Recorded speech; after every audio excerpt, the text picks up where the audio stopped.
এবার অঙ্কটা বোঝাচ্ছি, দেখো। গ্রামের রাস্তা বাঁধানোর কাজ শুরু হবে, মানে একটাই কাজ হবে, কাজটা একটাই কাজ। ঠিক হয়েছে,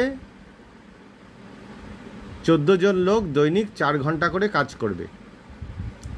14 জন লোক দৈনিক 4 ঘন্টা কাজ করবে, করে 15 দিনে সম্পূর্ণ কাজটা করতে পারবে। তাহলে এখানে 3টে বিষয় আছে, যে কতজন লোক কাজ করছে, কত ঘন্টা করে কাজ করছে দৈনিক, আর 15 দিনে কত দিনে কাজটা শেষ করছে, 15 দিনে কাজটা শেষ করছে।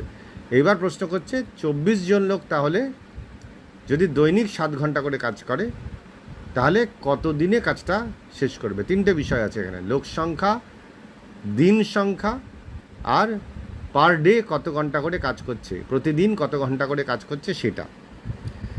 তাহলে আমি ছবিতে যেরকম দেখছো উত্তরটা ধরেছি এক্স, তাই তো। এবার তোমাদের বোঝাচ্ছি, ধরো একই কাজ করব, ভালো করে শোনো, একই কাজ করব এবং দৈনিক কত ঘন্টা করে কাজ করব, ধরো সেটা আমি স্থির করলাম। দৈনিক কত ঘন্টা করে কাজ করব মনে মনে ভাবছি যে সেটা একই। দৈনিক কত ঘন্টা করে কাজ করব সেটা ফিক্সড, সেটা স্থির থাকবে। তাহলে কি হবে, যদি দৈনিক একই ঘন্টা করে কাজ করি, মানে দৈনিক যদি একই সমান ঘন্টা করে কাজ করি, তাহলে কি হবে, দিন সংখ্যার সঙ্গে লোক সংখ্যার সম্পর্ক কি হবে, দিন সংখ্যা যদি বাড়াই তাহলে লোক সংখ্যা কম লাগবে, আবার লোক সংখ্যা যদি বাড়াই তাহলে দিন সংখ্যা কম লাগবে। তাহলে সম্পর্কটা কি, দিন সংখ্যার সঙ্গে লোক সংখ্যাটা ব্যস্তানুপাতিক। খেয়াল করে দেখো, এইটা যখন সম্পর্কটা বার করলাম ব্যস্তানুপাতিক সম্পর্ক, তখন কিন্তু ঘন্টাটাকে আমি স্থির ধরেছি, মানে একই ঘন্টা করে সমান ঘন্টা করে কাজ করবে। যদি একই ঘন্টা করে কাজ করে তাহলে দিন সংখ্যা যদি আমি বাড়াই তাহলে লোক সংখ্যা কম লাগবে, আর দিন সংখ্যা যদি আমি কমাই তাহলে লোক সংখ্যা বেশি লাগবে। এটা ব্যস্তানুপাতিক সম্পর্ক। এইবারে দেখব যে দিন সংখ্যার সঙ্গে ঘন্টা সম্পর্ক কী। যদি লোক সংখ্যা একই থাকে, ধরো একই লোক সংখ্যা থাকলো, তাহলে দিন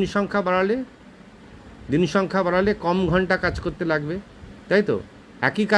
একই তো কাজ করব, তাহলে আমি যদি দিন সংখ্যা বাড়াই তাহলে কম ঘন্টা কাজ করতে হবে। লোক সংখ্যা তো একই রাখছি, একই কাজ করছি, লোক সংখ্যা একই রাখছি, তাহলে দিন সংখ্যা বাড়ালে প্রতিদিন কম ঘন্টা করে কাজ করতে হবে, তাই না।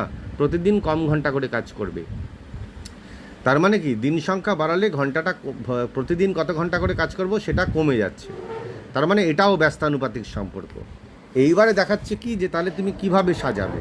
তাহলে দেখো, 15টা আমি যেভাবে লিখেছি, তোমাদের যেভাবে ছবিতে দেখাচ্ছে, তাহলে দেখাচ্ছে 15টা ওপরে, এক্সটা নিচে।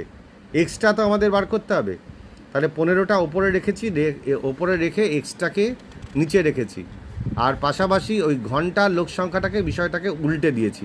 মানে এক্সের সঙ্গে ছবিটা দেখলে বুঝতে পারবে যে 15/x করে দিয়েছি 7/4 ইন্টু 24/14, মানে জাস্ট উল্টে দিয়েছি, যেহেতু ব্যস্তানুপাতিক সম্পর্ক।